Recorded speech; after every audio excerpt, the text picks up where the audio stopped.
अगर आप अभी तक गलत एंट्रीज लेकर फ्रस्ट्रेटेड हो चुके हैं तो बस अब और नहीं। इस वीडियो में मैं आपको एसएमसी का असली राज दिखाने वाला हूं जो आपकी एंट्रीज को स्नाइपर एक्यूरेट बना देगा। सबसे पहले समझेंगे कि स्मार्ट मनी कैंडलस्टिक्स पर कैसे रिएक्ट करता है और इन कैंडलस्टिक्स का प्राइस एक्शन कैसे समझा जाता है। फिर देखेंगे कि प्राइस स्विंग्स किस तरह मार्केट की असली डायरेक्शन रिवील करती है और आखिर में वो परफेक्ट एंट्री पॉइंट्स जो आपको हाई प्रोबेबिलिटी ट्रेड्स देने वाले हैं। तो इस वीडियो को बिल्कुल भी मिस नहीं करना। अगर आपके पास इस वक्त टाइम नहीं है तो आप इसको लाइक करके वॉच लेटर में डाल के फिर बाद में देख सकते हैं। ट्रेडिंग में परफेक्ट एंट्री मॉडल को मास्टर करने के लिए हमें कैंडलस्टिक्स के बिहेवियर पे मास्टरी होनी चाहिए कि कौन सा कैंडल क्या होता है, कैसे हमें वो प्राइस एक्शन दिखाता है, उसका नेचर क्या है। और जब हम एक इंडिविजुअल कैंडलस्टिक को मास्टर करेंगे, जितने भी किस्म के ये होते हैं, हालांकि यहाँ पर हम वो हैमर डोजी वो किस्से तो नहीं पढ़ने वाले, हम यहाँ पर प्योर प्राइस का बिहेवियर समझने वाले हैं इन कैंडलस्टिक्स का।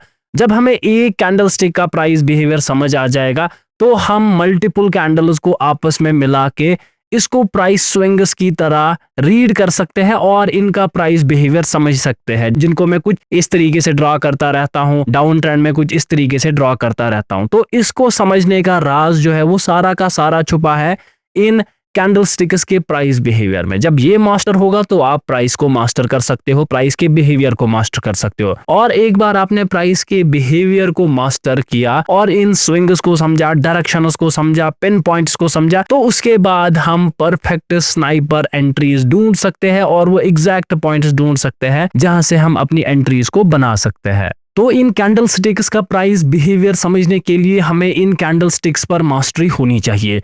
तो यहाँ पर आप ध्यान दीजिए कि हमारे पास दो तरीके की कैंडल होती है। एक होती है हमारे पास बुलिश कैंडल या जिसे हम बाई साइड कैंडल कहते हैं।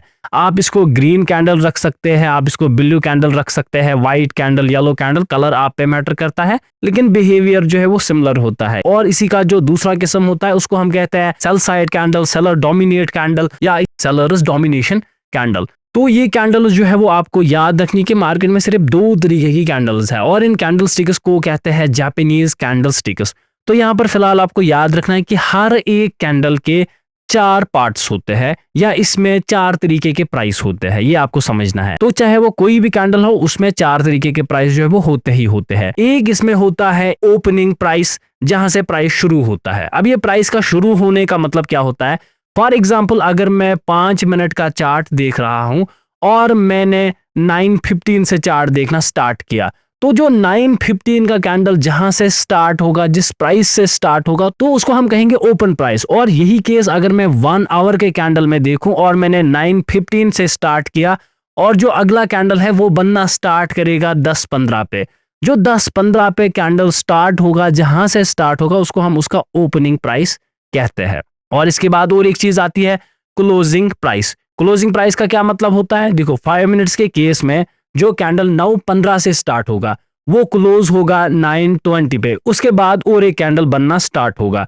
तो जिस पॉइंट पर 9:20 पे प्राइस होगा तो वो बनाता है इसका क्लोजिंग प्राइस और वहीं पर कैंडल कुछ इस तरीके से क्लोज होता है। और डाउन मूव के कैंडल्स में या सेलिंग कैंडल्स में इसका अपोजिट होता है। ये स्टार्ट यहां से होते हैं, ऊपर से स्टार्ट होते हैं, फिर गिरना स्टार्ट करते हैं। जब टाइम क्लोज होता है यानी कि कंप्लीट होता है, चाहे वो 5 मिनट्स हो, 10 मिनट्स हो या 1 आवर का कैंडल आप देख, तो जिस जगह वो क्लोज होगा तो उसको हम क्लोजिंग प्राइस कहते हैं। अब इस टाइम के बीच में, चाहे मैं अगर 5 मिनट्स का टाइम फ्रेम देख रहा हूं, इसमें अगर प्राइस मैंने देखा कि यहाँ पर 100 रुपए पे खुला और ये खुलने के बाद नीचे आया और ये 90 रुपए पे पहुंच गया। अब ये 90 रुपए पे जो ये पहुंच गया, उसके बाद अगर मैंने देखा कि ये ऊपर चला गया और जाते जाते ये यहां तक आ गया और इस वक्त जो प्राइस था वो 120 रुपए था, जो इसका टॉप था। और इसके बाद जब टाइम कंप्लीट हुआ तो यहां पर ये क्लोज हुआ, जो प्राइस 110 था। तो हमारे पास 4 प्राइसेस प्रिंट होके आ गए। जो ये सबसे नीचे प्राइस है इसको हम लो ऑफ द कैंडल कहते हैं, यानी कि इस टाइम फ्रेम में लोवेस्ट तक प्राइस कहाँ आया उसको हम लो ऑफ द कैंडल कहते हैं।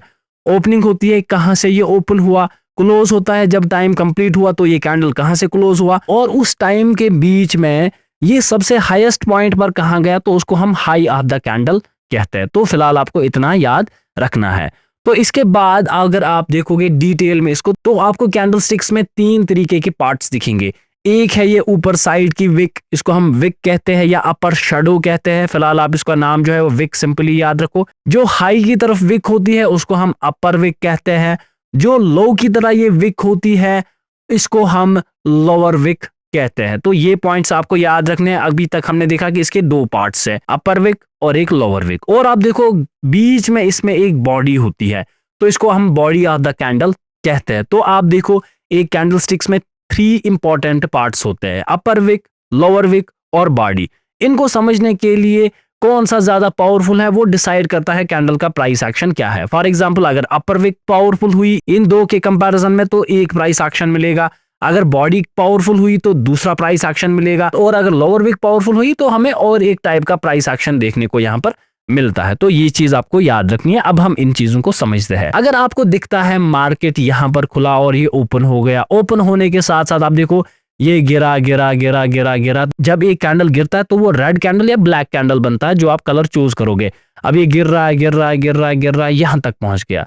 अब देखो ये पहले विक नहीं होती है, ये होती है एक कंप्लीट बॉडी। अब मैंने मान लिया कि ये आ गया इस लोवेस्ट पॉइंट पे जो कि अभी तक रेड कैंडल है, और इसके बाद आप देखो यहाँ से बायर आ जाता है, इसको ऊपर ले जाता है, प्राइस ऊपर ले जाता है, ऊपर ले जाता है, ऊपर ले जाता है, ऊपर ले जाता है, और पहुंचाते पहुंचाते इसको यहाँ इतना ऊपर पहुंचाता है। तो अगर हम देखेंगे जो ये पहले रेड बॉडी थी इसके बाद ये विक बन जाती है जब इसमें बायर स्टेप अप करते हैं। तो शॉर्ट में यहाँ पर आपको याद रखना है, जब भी आपको मार्केट में एक लोअर विक दिखे तो इस लोअर विक का मतलब होता है कि बायर्स जो है वो कंट्रोल में है और ये एक बाइंग साइड कैंडल है। इसी का अपोजिट होगा जब आपको एक टॉप की विक दिखेगी इस तरीके से, दैट मीन्स कि यहाँ पर सेलर्स डोमिनेट है। अब देखो यहाँ पर पहले प्राइस ऊपर गया होगा, ऊपर गया ऊपर गया ऊपर गया, फिर सेलर्स आ जाते हैं, इस प्राइस को नीचे ले आते हैं, नीचे ले आते हैं, नीचे ले आते हैं, जिससे ये विक बनती है। यानी कि जब भी एक अपर विक बने दैट मीन्स जो सेलर्स है ये कंट्रोल में है और ये एक सेलर डोमिनेशन कैंडल है। अब रहती है बॉडी की बात। अगर आपको ग्रीन बॉडी या ब्लू बॉडी दिखती है दैट मीन्स कि ये बायर है, और अगर आपको एक रेड बॉडी या ब्लैक बॉडी दिखती है दैट मीन्स कि मार्केट में ये एक सेलर कैंडल है। तो अब ये कॉम्बिनेशन में तीनों चीजें होती है। फॉर एग्जांपल अगर एक बड़ी सी अपर विक है उसके साथ साथ एक रेड कलर की बॉडी है और छोटी सी लोअर विक है। अब देखो जो बड़ा पार्ट होगा उसको आपको इंपॉर्टेंस देनी है। इसको हम रीड कैसे करेंगे, बड़ी सी अपर बॉडी है दैट मीन्स ये सेल साइड कैंडल है। तो बॉडी क्या है, ये रेड कलर की बॉडी है और बॉडी भी ठीक ठाक बड़ी है, उतनी भी बड़ी नहीं है जितनी विक है, लेकिन फिर भी नॉर्मली बड़ी है इस लोअर विक से, तो ये भी एक सेल साइड कैंडल है। तो इस ओवरऑल कैंडल को हम कहेंगे सेलर्स डोमिनेशन कैंडल। तो ये इस तरीके से हम इसका प्राइस एक्शन जो है वो रीड करते हैं। अब हम इसको डिफरेंट एग्जाम्पलों से देख सकते हैं।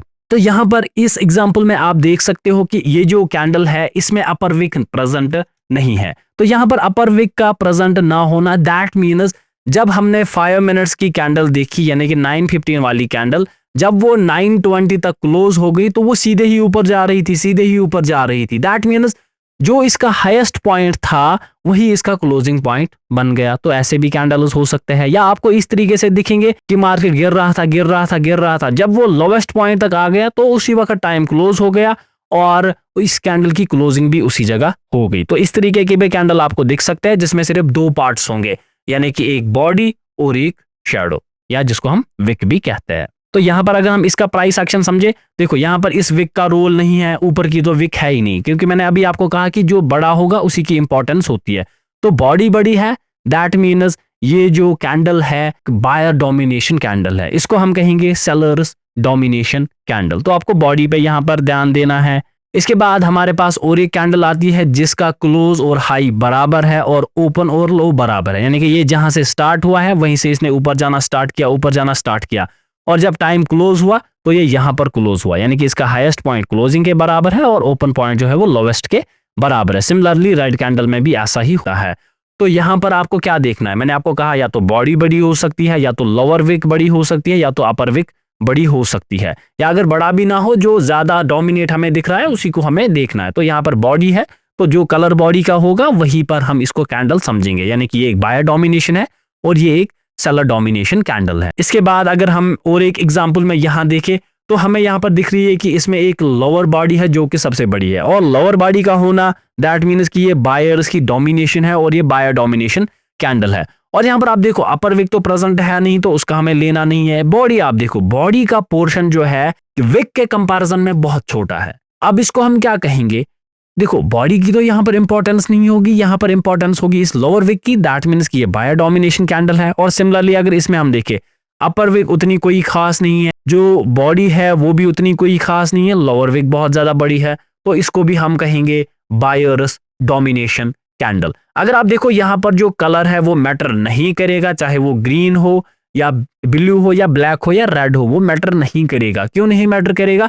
क्योंकि यहाँ पर लोअर विक बड़ी है और बॉडी की कोई इंपॉर्टेंस नहीं है। दैट मीन्स ये कैंडल तो ब्लू कैंडल है लेकिन बायर्स डोमिनेशन है, ये कैंडल रेड कैंडल है लेकिन बायर्स डोमिनेशन कैंडल है। तो इस तरीके से आप ये समझ सकते हो इनका प्राइस एक्शन। बस आपको ध्यान देना है कि बॉडी बड़ी है या विक बड़ी है। इसके बाद इस एग्जांपल में भी आप देख सकते हो कि ये एक ब्लैक कैंडल या रेड कैंडल है, तो अलबत्ता इसमें लोअर विक बड़ी है, दैट मीन्स बायर डोमिनेशन। इसमें भी लोअर विक है यानी कि बायर डोमिनेशन कैंडल है। यहाँ पर अगर हम इस एग्जांपल की बात करें, अगर आप देखोगे तो इसमें एक अपर विक प्रेजेंट है और इसमें एक ग्रीन कलर की या ब्लू कलर की बॉडी है।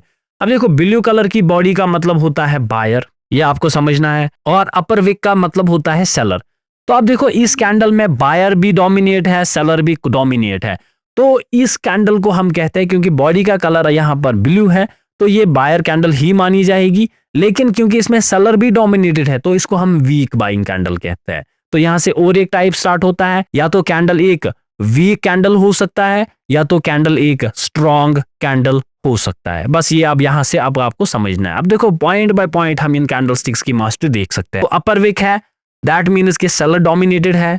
बॉडी ग्रीन है, दैट मीन्स यहाँ पर बायर्स डोमिनेट है। अब मैंने यहाँ पर बॉडी भी ली इसलिए और विक भी इसलिए ली क्योंकि आप देख सकते हो इनका प्रोपोर्शन ये सही है और ये इक्वल हाइट में है, या हम इनको कह सकते हैं कि ये बराबर साइज के है।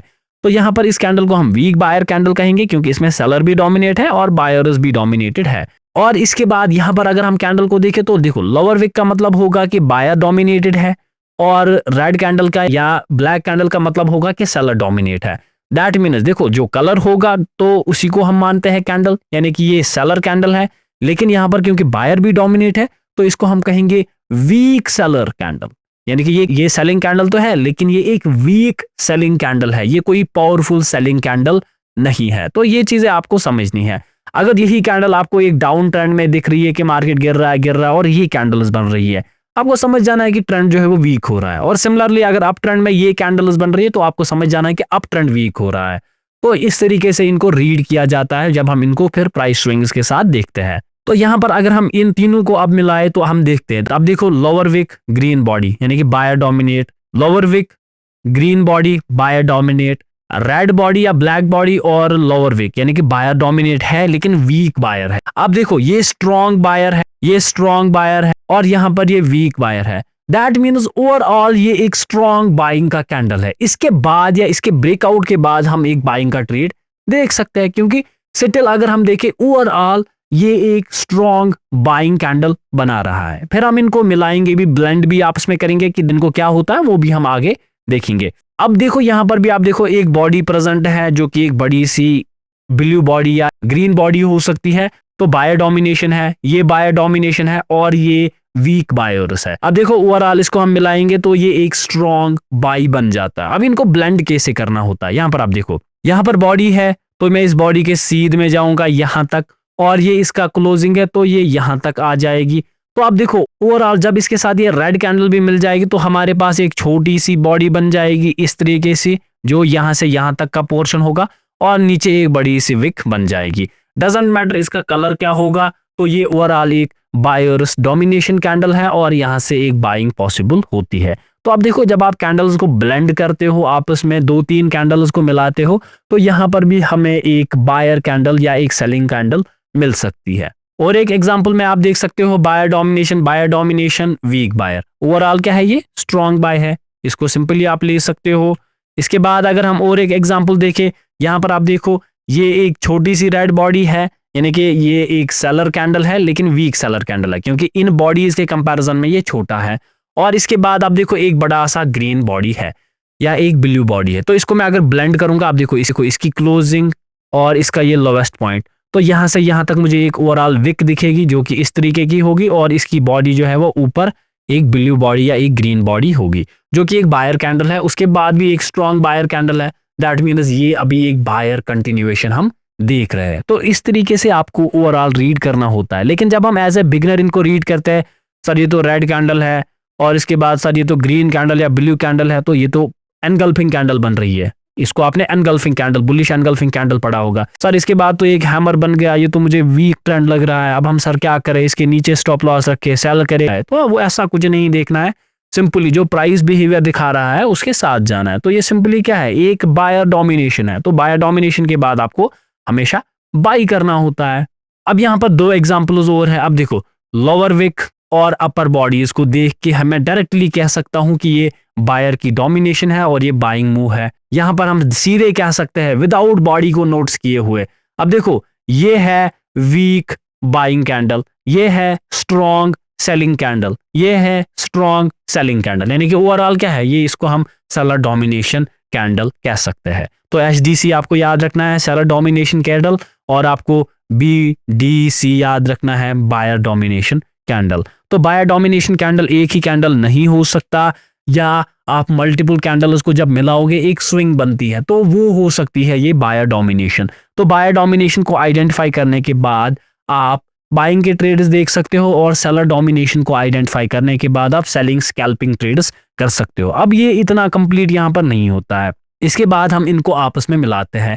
जैसे कि देखो ये लोवेस्ट पॉइंट से है और टॉप तक यहाँ तक मिला है, इसके बाद ये नीचे नहीं आया है, दैट मीन्स मेरे पास ये एक बाइंग का मूव बना। और अगर हम इसको देखें तो ये क्या हुआ है, प्राइस नीचे आया है, नीचे आया है। जब पहले ये यहाँ तक नीचे आया था, फिर उसके बाद अब देखो ये यहाँ पर क्लोज हुआ है। अब देखो ये स्विंग बन रही है, कौन सी, सेलिंग की स्विंग, ये स्ट्रेट बाइंग स्विंग बन रही है। अब यहाँ पर सोचने वाली क्या बात होती है, देखो तो हमें पता है जब प्राइस ऊपर जाता है तो वो ऊपर ही नहीं जाता रहेगा, उसको नीचे आना है।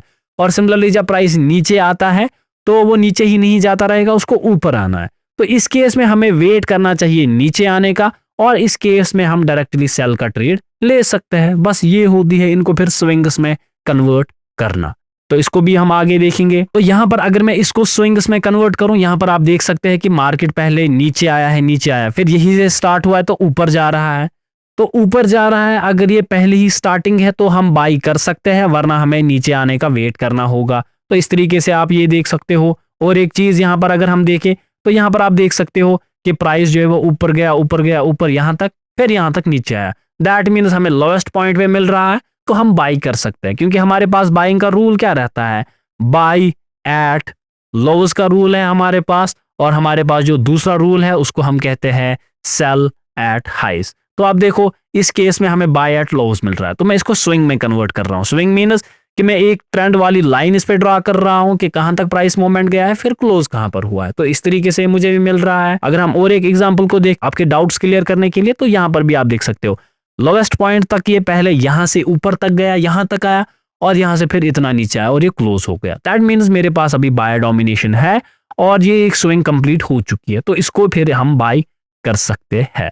तो आई होप ये कैंडलस्टिक्स की मास्टरी आपको समझ आ गई होगी और इतना आपको समझ आ गया होगा। तो क्योंकि ये कैंडलस्टिक जो है वो बहुत इंपॉर्टेंट होते हैं एंट्री लेने के वक्त, इसलिए यहाँ पर इनकी मास्टरी करना बहुत ज्यादा जरूरी है। कैंडलस्टिक्स की मास्टरी के बाद अब हम देखेंगे प्राइस स्विंग्स एसएमसी बिहेवियर। तो सबसे पहले मैं आपको फिर से एक बार रिपीट कर देता हूं कि हमारे पास प्राइस की दो तरीके की स्विंग्स होती है। एक हमारे पास होती है अप मूव या अप ट्रेंड की स्विंग, जिसमें हमारे पास एक अप मूव होता है और उसका एक पुल बैक या रिट्रेसमेंट होता है। मोस्ट लोग कंफ्यूज होते हैं कि जब प्राइस ऊपर जा रहा है, ऊपर जा रहा है, तो ये एक अप मूव की स्विंग होती है। तो ये एक इनकम्प्लीट मूव होता है, जब तक ना ये फिर से नीचे आके फिर से ऊपर जाना स्टार्ट करे तब तक ये कंप्लीट नहीं होती है। प्राइस सीधे जा रहा है तो सीधे ही नहीं जाता रहेगा, इसको रिट्रेसमेंट करके नीचे आना पड़ता है। और जो हमारे पास दूसरी तरह की स्विंग होती है जिससे हमारा डाउन मूव या डाउन ट्रेंड भी बनता है, तो उसको हम कहते हैं डाउन मूव की स्विंग। उसमें प्राइस जो है वो नीचे आता रहता है और वो नीचे ही नहीं जाता रहेगा।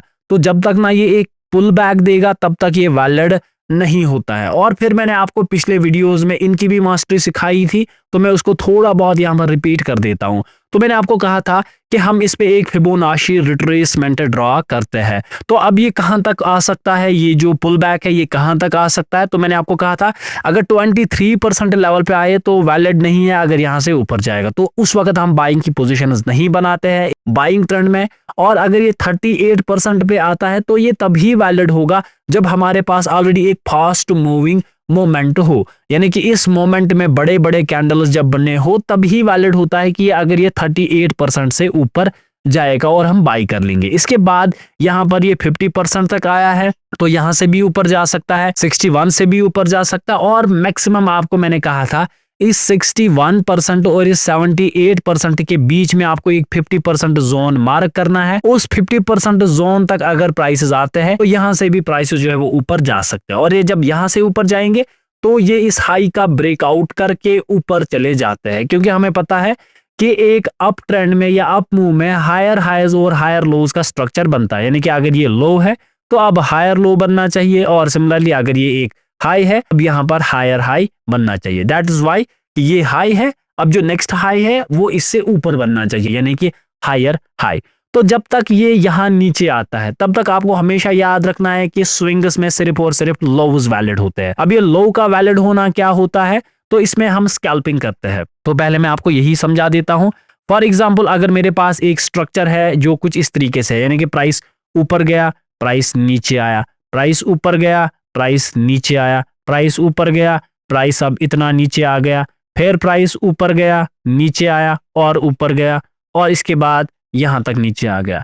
तो यहां पर ये कॉम्प्लिकेटेड स्ट्रक्चर हमें लगता है हम इसमें बहुत बार जो है वो ट्रैप हो जाते हैं। अब इसका मकसद क्या होता है, देखो जो हाईएस्ट पॉइंट है सबसे पहले आपको उसको मार्क करना है, जो कि मेरे पास ये हाईएस्ट पॉइंट है जो इसके इक्वल हाई में ये बना है। तो इसको मैं थोड़ा नीचे लाता हूं अभी ताकि आप कंफ्यूज ना हो। और इसके साथ साथ आपको लोवेस्ट पॉइंट मार्क करना है जो अभी तक बना है, जो कि मेरे पास ये लोवेस्ट पॉइंट है। और आपको फिबोनाची ड्रॉ करना है नीचे से ऊपर तक।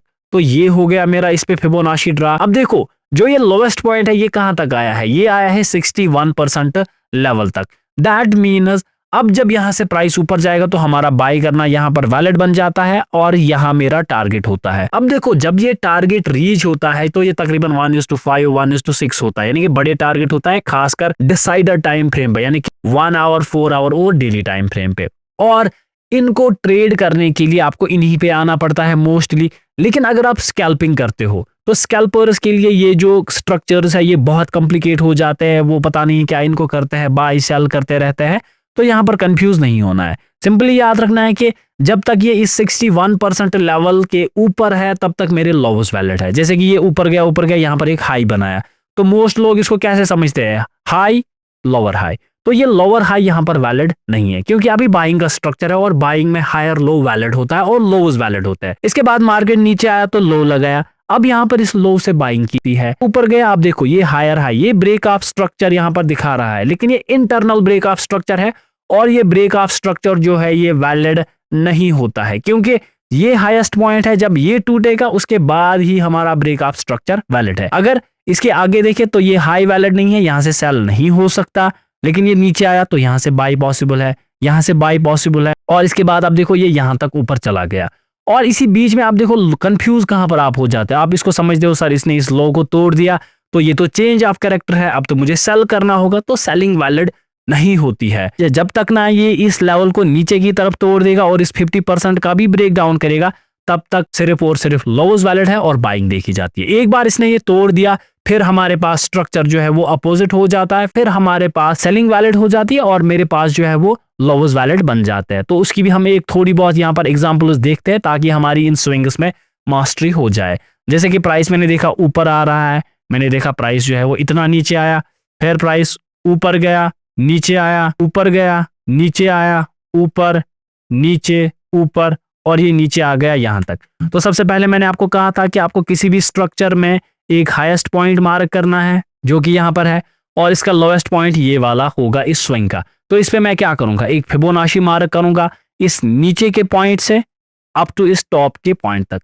तो अगर हम यहाँ पर देखें तो यहाँ पर हम देख सकते हैं कि जो प्राइसेस है वो अप्रोक्सीमेट 78% लेवल तक आ चुके हैं। दैट मीन्स यहाँ से अब बाई नहीं हो सकता।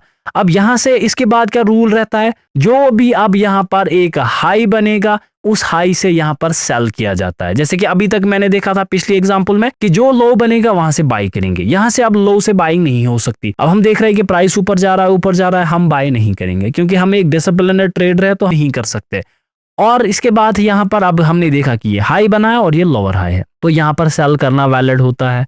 स्कैल्पिंग के ट्रेड्स है, आप इसको होल्ड भी कर सकते हो, इसके ऊपर आप स्टॉप लॉस रखो, इसको आप होल्ड भी तब कर सकते हो, लेकिन अगर वो आप छोटे छोटे स्टॉप लॉस रखोगे तब आपको स्कैल्पिंग करनी पड़ती है। तो यहाँ से ये नीचे आया तो अच्छा प्रॉफिट मिला, फिर ये ऊपर गया। अब आप देखो यहाँ पर लोग समझते हैं कि ये लो है और ये हायर लो है, ये हायर लो वैलिड नहीं है। क्यों वैलिड नहीं है? क्योंकि ये नीचे आ चुका है 78% लेवल तक, फिर से ये ऊपर गया। आप देखो इस हाई से फिर से सेल किया जाता है।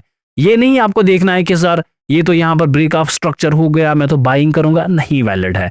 तो यहाँ पर आप देखो फिर से एक लो बना, सेलिंग वैलिड है, सेलिंग वैलिड है। अब कहाँ तक सेलिंग वैलिड है? जब तक ना ये नीचे 100% का ब्रेक डाउन करे, फिर लिक्विडिटी लेके ऊपर चला जाए, तब तक हमारे जो बाइंग के पॉइंट्स है वो वैलिड नहीं रहेंगे और तब तक हमारे सेलिंग के पॉइंट्स वैलिड है। और जैसे ही लिक्विडिटी ले ली फिर से अब हम लोअर्स के ट्रेड करेंगे और बाइंग के ट्रेड्स देखेंगे। आई होप ये आपको इतना स्विंग्स का मसला जो है ये समझ आ गया होगा। तो अगर हम इनको एक लाइव चार्ट पर देखें तो यहाँ पर मैं एक ट्रेंड को कंसिडर कर देता हूँ, फिर उसके बाद हम यहाँ पर देखते हैं। तो यहाँ पर स्विंग्स ड्रॉ करने के लिए मैं इस नीचे के पॉइंट से मार्क कर देता हूँ।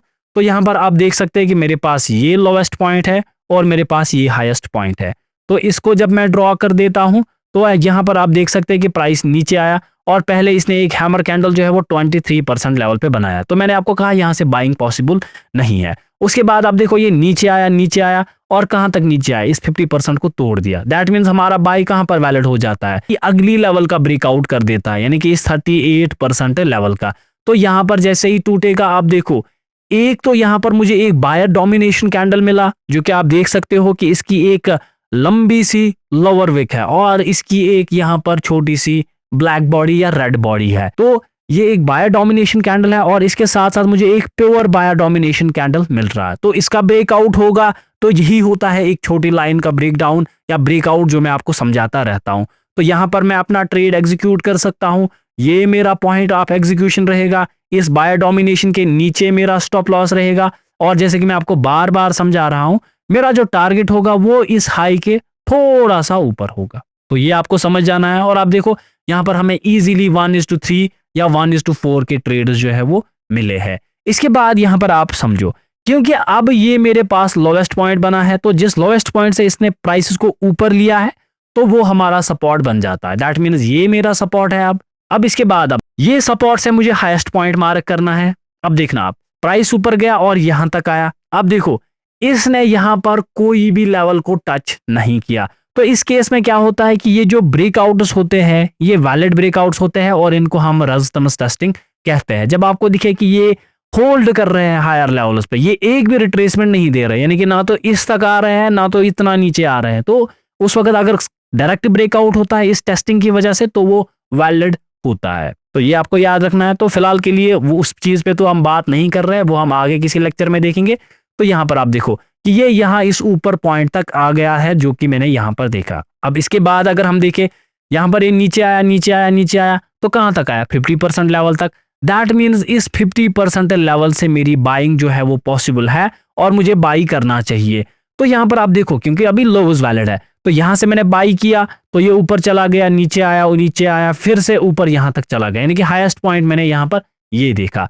दैट मीन्स एक स्कैल्पिंग का ट्रेड तो सही हुआ लेकिन मुझे मेरा पूरा टारगेट नहीं मिला। देखो इस केस में आप लॉस भी ले सकते हो अगर आप एक बड़े ट्रेडर हो, लेकिन as a small retail trader हम क्विक स्कैल्प्स में बुक करते रहते हैं, क्योंकि आप देखो ये 1 आवर का चार्ट है और इतना प्राइस का मोमेंट मिलना बहुत बड़ा होता है।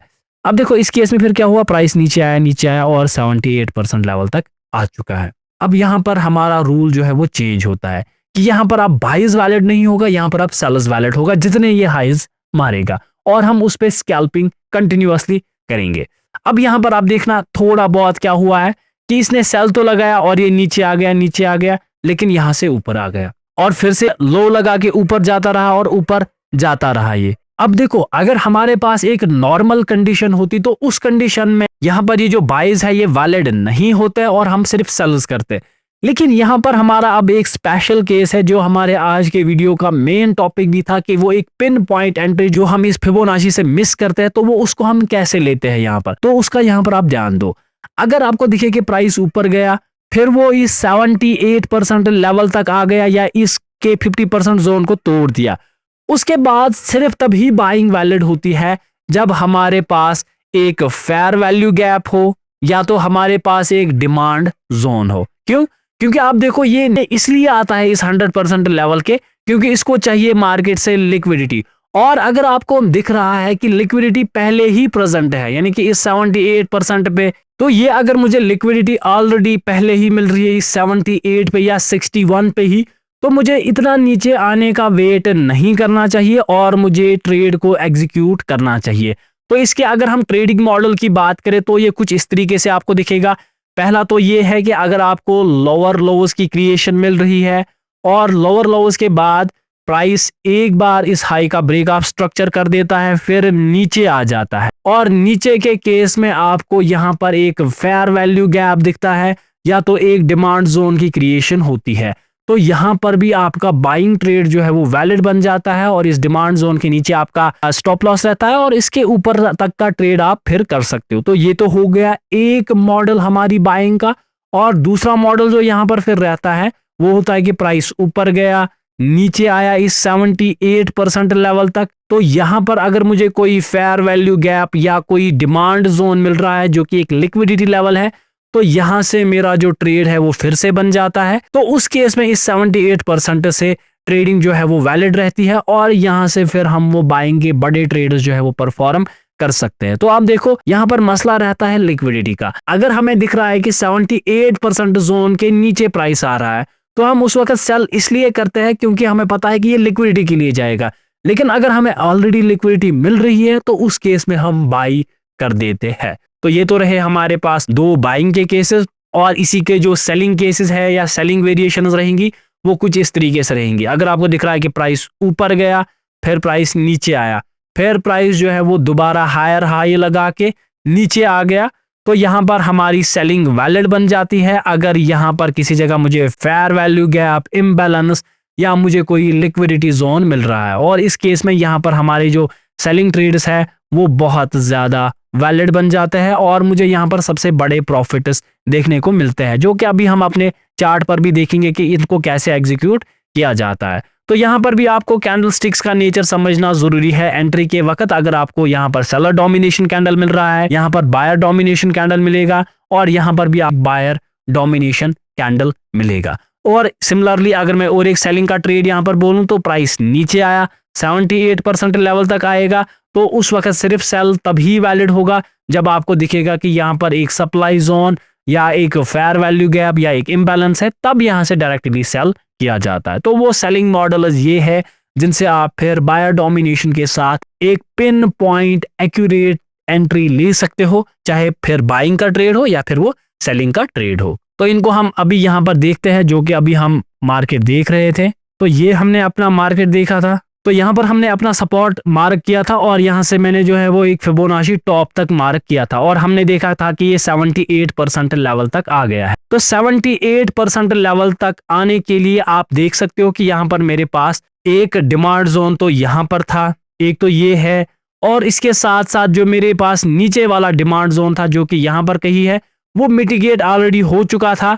अब देखो ये इस लेवल के मिटिगेशन में आ गया था, यानी कि ये डिमांड जोन लिक्विडेट हो चुका है, तो इस इतना नीचे आने की जरूरत नहीं पड़ती इस मार्केट को, और इससे ऑलरेडी मुझे यहाँ पर लिक्विडिटी मिल रही है यहाँ पर, तो यहाँ से हम बाइंग का ट्रेड फिर से एक्सपेक्ट कर सकते हैं। तो ये रूल आपको याद रखना है जब आप एक ट्रेड देखोगे और उसमें आपको 78% लेवल तक मार्केट आता हुआ देखिए। इसके बाद हमें फिर से जो है वो यहाँ पर एक हायर हाई की क्रिएशन में, अगर आप यहाँ से इस लोवेस्ट पॉइंट से अब ये मार्क करते हो तो ये वैलिड नहीं रहेगा। क्यों वैलिड नहीं है? क्योंकि हमारा हाईएस्ट पॉइंट अभी यहाँ तक है, जो मैं आपको दिखाता हूँ। देखो जब तक ना ये हाई ब्रेक होगा तब तक कोई भी इंटरनल फिबोनाची जो है वो वैलिड नहीं होगा। हमारा जो फिबोनाची वैलिड होगा वो इसी लोवेस्ट पॉइंट से इस वाले हाईएस्ट पॉइंट तक होगा।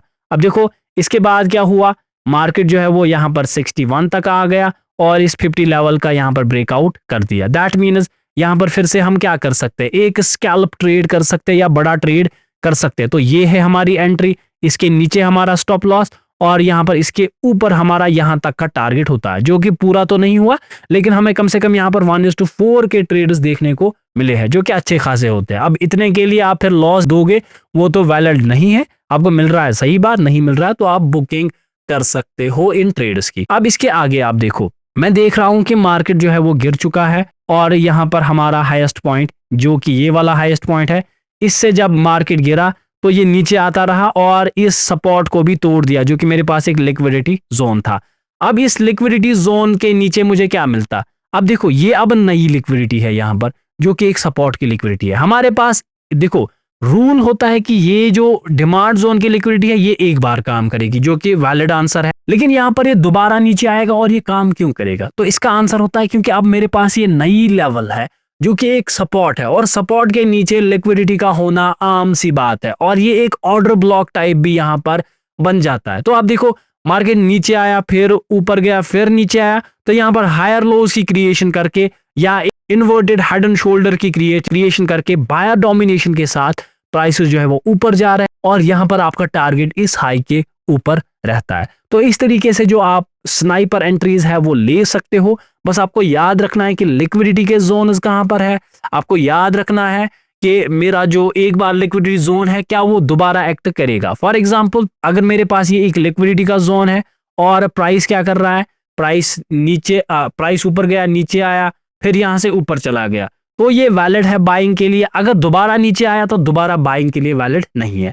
अनटिल अगर ये सपोर्ट बना तो इसके नीचे और लिक्विडिटी होती है तो यहां से लेना फिर पॉसिबल होता है। तो इस तरीके से आप जो है वो इन स्नाइपर एंट्रीज को परफॉर्म करके आप अपने बड़े ट्रेड्स को होल्ड कर सकते हो और आप इन डिफरेंट एंट्री मॉडल्स पे अपनी एंट्रीज बना सकते। जैसे कि मैंने आपको और एक एंट्री मॉडल सिखाया था, वो भी हम इसी जगह पर देख सकते हैं कि वो कैसे वर्क करता है। तो यहाँ पर आप ध्यान दो, हमारे पास मार्केट जो है वो एक लो लगाया, फिर उसके बाद ऊपर गया, फिर उसके बाद लोअर लो लगाया, उसके बाद अब देखो मार्केट ने ऊपर जाके इसको तोड़ दिया। ओके ठीक है, तो जैसे ही तोड़ दिया आप फिर देखो, एक तो ये लिक्विडिटी जोन में लिक्विडिटी लेने आ गया, तो इसको हम मान सकते हैं जो मैंने अभी आपको सिखाया था, प्राइस नीचे आता है, ऊपर गया, फिर से नीचे आया और फिर हायर लो लगा के अगर डिमांड जोन है तो डिमांड जोन क्या होता है, एक लिक्विडिटी जोन ही होता है। अब देखो इसने यहाँ पर लिक्विडिटी को ही टेप करके बायर डोमिनेशन कैंडल बना के फिर से ऊपर चला गया। तो अगर हम इस एंट्री की बात करें तो ये तो एक मेगा एंट्री है जहां पर आपका स्टॉप लॉस कुछ इस जगह रहता और आपका जो पहला टारगेट है या आपका जो बड़ा टारगेट है वो यहां तक होता, जो कि एक 1:4 का ट्रेड है। लेकिन क्योंकि इसने कोई यहाँ पर सेलिंग नहीं दिखाई तो ये कंटिन्यूएशन में जो ट्रेड है ये चलता गया और इस ट्रेड की यहाँ पर जो अगर हम परफॉर्मेंस देखें तो ये बहुत बड़ा 1:13 या 1:14 का ट्रेड बन चुका है। तो ये होता है बेसिकली आपको एक पिन पॉइंट एंट्री दिलाने के लिए, यानी कि बायर डोमिनेशन समझना है, प्राइसेस की स्विंग्स समझनी है। अगर मैं इसको यहाँ पर सम अप करूं तो कैंडलस्टिक्स का नेचर समझने के बाद अगर आपको यहाँ पर कुछ देखना है तो सबसे पहले है क्या मेरे पास एक बाइंग स्विंग है या मेरे पास एक सेलिंग स्विंग है। अगर मेरे पास बाइंग स्विंग है तो उस पर मैं एक फिबोनाची ड्रॉ करूंगा और इस फिबोनाची पे मैं सिर्फ लोअर्स देखूंगा, यानी कि बाई करूंगा आप ट्रेंड में, इस 50% जोन को क्रॉस करेगा, यानी कि तब तक जितने भी लो बनेंगे मैं बाई करता जाऊंगा और एक बार इसने इसको तोड़ दिया फिर मैं सेल करता जाऊंगा, हाईज पे सेल करता जाऊंगा। लेकिन वो सेलिंग तब वैलिड नहीं होती है अगर यहाँ पर कोई लिक्विडिटी जोन होता है, जैसे कि fair value gap, supply and demand imbalances, order blocks होते हैं, तब यहाँ पर सेल जो है वो वैलिड नहीं होता है। फिर उस वक्त 78 से भी आप बाइंग कर सकते हो, जो कि आप मोस्टली मार्केट में देखते हो कि कभी कभार 78 से भी ऊपर जाता है। तो तब इस 100% लेवल से आपको बाइंग करने की जरूरत नहीं पड़ती है क्योंकि लिक्विडिटी हमें ऑलरेडी मिल रही है। तो ये चीज आपको याद है। तो इसी का दूसरा मॉडल सेलिंग के लिए भी आप इसका अपोजिट कर सकते हो। और एक एंट्री मॉडल यहाँ पर मैंने सिखाया, प्राइस नीचे आ रहा है, ऊपर आया, लोअर लो लगा के एक हाई को ब्रेक किया, फिर नीचे आया, अगर यहाँ पर डिमांड जोन है या एक लिक्विडिटी जोन है फिर से ये काम करके ऊपर चला जाएगा और बड़ा मोमेंट दे देगा। और इसका मैंने और एक सिखाया था, प्राइस अगर ऊपर जा रहा है, नीचे आया, हायर हाई लगा के यहाँ पर नीचे आया, तो यहाँ पर ये चेंज ऑफ कैरेक्टर तभी वैलिड होगा जब ऊपर एक लिक्विडिटी जोन होगा। अब देखो ये लिक्विडिटी जोन अप ट्रेंड में नहीं हो सकता क्योंकि अप ट्रेंड में लिक्विडिटी कहां पर होती है, सिर्फ नीचे होती है। तो ऊपर से सेल करने के लिए हमें कोई स्ट्रॉन्ग लिक्विडिटी जोन, इम्बैलेंस या फेयर वैल्यू गैप जो है वो देखनी पड़ती है तब ये वैलिड रहता है। तो उसके लिए भी आपको फेयर वैल्यू गैप्स और इम्बैलेंसेस में मास्टरी होनी चाहिए, जिसका वीडियो हमने ऑलरेडी अपनी चैनल पे अपलोड किया है। तो मैं चाहता हूं कि आप उस वीडियो को भी देखें, मैं उसकी लिंक जो है वो डिस्क्रिप्शन में रख दूंगा, या ये वाला वीडियो आप देख सकते हो। तो उससे क्या होगा कि आपके लिक्विडिटी के कॉन्सेप्ट्स क्लियर हो जाएंगे, आपके इन सपोर्ट रेजिस्टेंसेस के कॉन्सेप्ट्स क्लियर हो जाएंगे और ओवरऑल आप मार्केट को समझ सकते हो। तो यहाँ पर 3.5 घंटे का हमने एक बेसिक एडवांस एक एसएमसी कोर्स यहाँ पर अपलोड किया है यूट्यूब पे, तो आप इसको भी चेक कर सकते हो। और अगर आपको इससे भी आगे जाना है, बहुत ज्यादा एडवांस लेवल के लिए देख, तो आप हमारा एसएमसी का कोर्स जो है वो परचेज कर सकते हो, जो कि फॉरेक्स, क्रिप्टो और कमोडिटी मार्केट्स के लिए। तो लोग कंफ्यूज हो जाते हैं। तो जो हमारा एडवांस प्राइस एक्शन है वो सिर्फ स्टॉक मार्केट और ऑप्शन ट्रेडिंग के लिए है। तो अगर आप ऑप्शन ट्रेडिंग करते हो तो आपके लिए प्राइस एक्शन कोर्स है। तो अगर आप फॉरेक्स, क्रिप्टो, कमोडिटी पे ट्रेड करते हो तो आपके लिए एसएमसी कोर्स है। तो मैं उम्मीद करता हूं कि आज का वीडियो भी आपको बहुत पसंद आया होगा। तो अगर आप और ज्यादा ऐसे ही वीडियोस देखना चाहते हो तो आप हमारी चैनल को सब्सक्राइब कर सकते हो और इस वीडियो को लाइक करके और शेयर भी कर सकते हो। तो मैं आपसे मिलता हूं अगले वीडियो में, तब तक के लिए गुड बाय।